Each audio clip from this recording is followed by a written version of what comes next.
Linda. She says she's been abducted by extraterrestrials not once but several times in her life. She's in silhouette today because she fears her family will be in danger if she reveals her identity. We all put locks on our doors for a reason. If there's one thing I like, it is the supernatural. Ghosts, ghouls, monsters, heck, the Queen of England. All those things are things that interest me. Are they real? Are they fake? I don't know. Aliens though were never really on top of this list, to be honest. Main reason I talk about them is because the US government has announced that they kinda exist again. And like the last time they said they exist, I am doing a video about them. So now that America is sending a bunch of astronauts in the ocean, what do you know about rolling down in the deep? I will talk about this Manhattan alien abduction. My name is Skull, I don't have an intro, and welcome to a world beyond your understanding. Now up front, I do not believe that any aliens are putting their green little thingies up our noses, but I still think that this case is worth to talk about in a video. Now I'm open-minded and you might convince me with a comment or a like that aliens do exist. You could subscribe before I send some of my green buddies to put a tracker up your anus.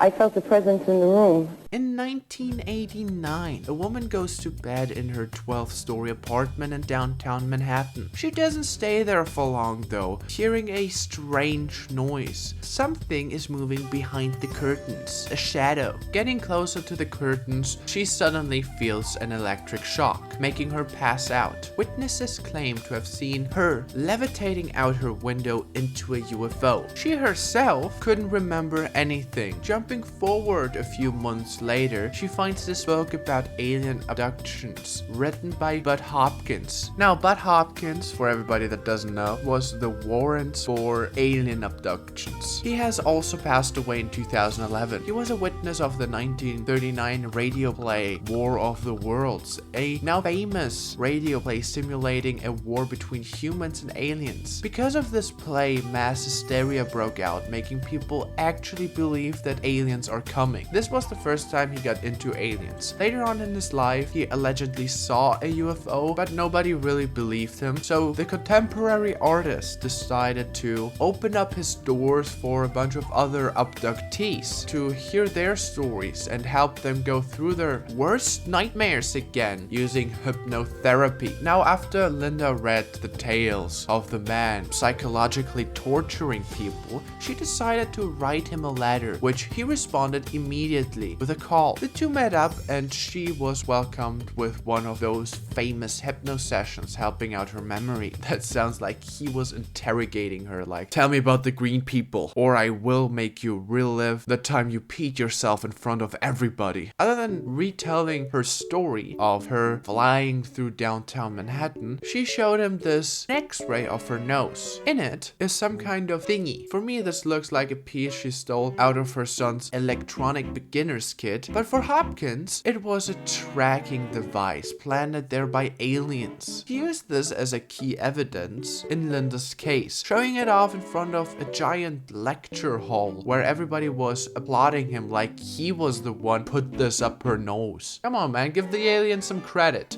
I think I was always, by nature, a little skeptical. Renee grew up in a fundamentalist cult with her giant family until she got kicked out for being a curious George. You see, this cult didn't allow members to consume media that wasn't provided by the cult. Now, Renee, being a curious person, started asking a bunch of different questions. Questions that annoyed her father, who at some point just told her to leave. As an inspiring artist, she then went to New York City where she met Budd. He let her live at his house, which, as already mentioned, was an open house, and she even found it pretty exciting being in this closed community, switching up to this new house that was open, always a new person coming in and out, seeing a guy crying over a bunch of hot cocoa in his underpants in her kitchen at 3 a.m. Great time to be alive. At some point, she kind of fell in love with the guy that was constantly talking about aliens, and she even started believing herself. She also filmed a bunch of those hypnosis sessions that Budd did from time to time, as well as Linda's. She found Linda pretty interesting and pursued her, meaning that she did some one-on-one interviews and wanted to do this big documentary about her. Now, she died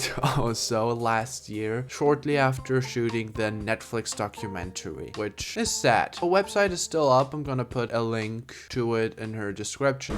And he was just staring at me, and he was wearing this hat. The case by now got traction. Hopkins and Linda did a bunch of radio interviews, talked about it publicly, and tried to make this case big. It got big enough for two alleged policemen to come to Linda's home for a little interview. The two asked her about the encounter in her living room while her husband was present. She herself told Budd in a phone call immediately afterwards that the two men were pretty tense. She herself felt in danger with the two guys coming pretty close to her, and one guy even going so far to almost attack Linda. Shortly before the entire thing escalated, the two men decided to leave. Linda watched those two guys through her peeping hole. She saw those two arguing loudly in the hallway. Now, she got pretty paranoid, and they even did like a swoop of the entire house searching for bugs, but couldn't find any. So they went from police station to police station to ask, do you have those two policemen in your ranks? But they couldn't find those two, which is when Linda changed the story, telling Renee, I think those two were federal agents and not policemen. She was kind of right that they were federal, because Budd got a tape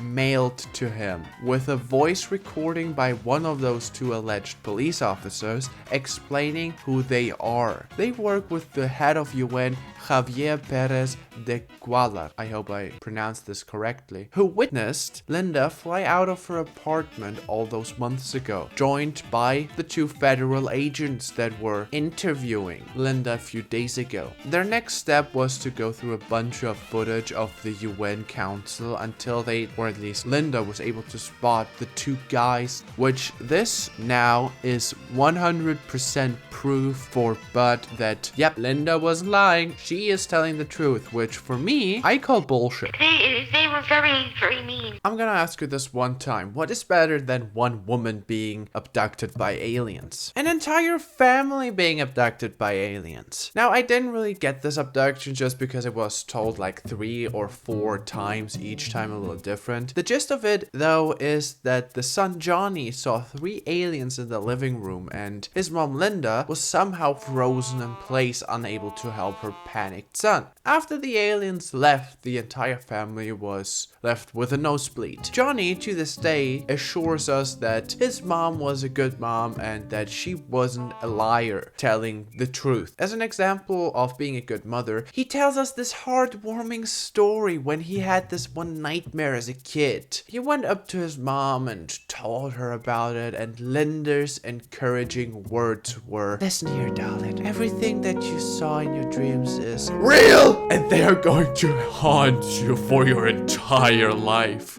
Now, the reason she told him this was because she, her sister, her mother, and her grandmother used to have those visions, and still have them, seeing people around the house, hearing stuff, etc. Back then, they thought they were ghosts, but now she knows the truth. They are aliens, coming for the entire lineage. Now, a little fun fact, schizophrenia can be inherited. If one of your close relatives has it, the chances that you develop any form of schizophrenia is pretty high. Now, I do not accuse them of having a mental illness. They might just be lying, but there is a chance that the entire family just has like hallucinations caused by schizophrenia. I also want to mention that Johnny had a bunch of therapy and nowadays is doing fine and isn't haunted by any nightmares. So maybe Linda should have done the same instead of going to a weird artist guy. Renee was able to pick up a little red flag during Johnny's testimony. When he talked to Budd on the phone about this encounter for the first time, it kind of seemed like Johnny got coached by someone through the entire story, stopping after every sentence or two for a weird amount of time, almost asking somebody what he should say next. This isn't the only thing that Renee was able to pick up on though. She already did some investigation going through Linda's hypnosis sessions with her husband. Every time Hopkins does one of those mindfuck tortures, the abductees fall into panic, having a hard time forming sentences, screaming, crying, having a full-on panic attack. On the other hand, when Linda does it, she stays calm and answers Hopkins' questions precisely, only crying a little in the end, having one tear run down her face like a Hollywood actor. But she keeps to herself and doesn't confront Linda or her husband just yet. If I was going to protect my family and me. After the second abduction, Linda's paranoia becomes worse. The previously charismatic lady that went from show to show putting herself into the limelight was now invited to a giant talk show where she didn't show her face in fear that this might end badly and for the ridicule. Around this time, Linda started wearing a wire so Mutt can listen in with Linda 24/7. Honey, we can have sex, but the cuck wire is staying on. She also got a gun by one of her friends to protect herself if shit goes south. And yes, shit went south. One day, Linda goes through the city when she notices a van. She tries to avoid the van to no success. The two federal agents / police officers that were at her apartment grabbed her and dragged her in. In the car, the federal agents called her a crossbreed, which is a word for people that are half aliens, half humans, holding her down. Linda was able to free herself and pulled the gun onto her kidnappers. So they let her go. Next thing she does is call Hopkins. Now, did she call the police or report the incident? I don't think so. It doesn't get mentioned in the documentary and I couldn't find anything about it too. Now, this is a theory that I'm gonna put out here. What I think happened is that a few of her buddies tried to kidnap her and did this entire spiel to fake it for the audio recording, and if they actually reported it to the police, there might have been a chance that the police would have investigated her buddies, which is why they don't reported it. After that incident, Linda starts coming up with a bunch of stories, adding details to already mentioned stories, helping Hopkins finish his book so they can publish it. Now, why are they abducting this woman? After telling who they were, what they were doing, and why they were doing it. And I have detailed all of this very, very long business. It's very complex in my book. Renee looked into the witness testimonies again, mainly the testimonies that were made, like Javier's, per letter, where she went to a handwriting expert to check if Javier's signature on Javier's letter was actually real. And the handwriting expert came to the conclusion that it was simply copied from a official document they found on the internet. After that, Renee asked her husband if he confirmed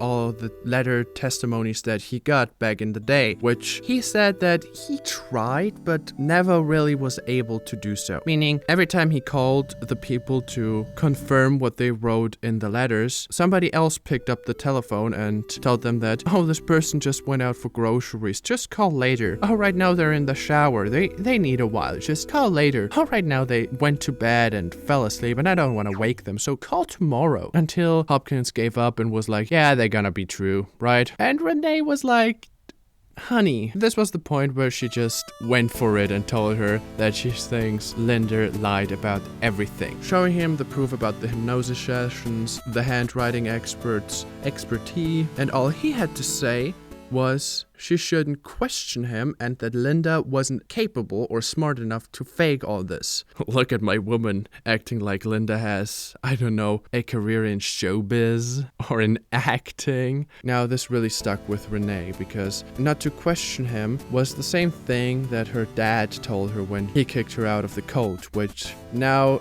she thinks that her husband was also in on it and actually lied. So she posted an entire blog entry to expose her husband's book.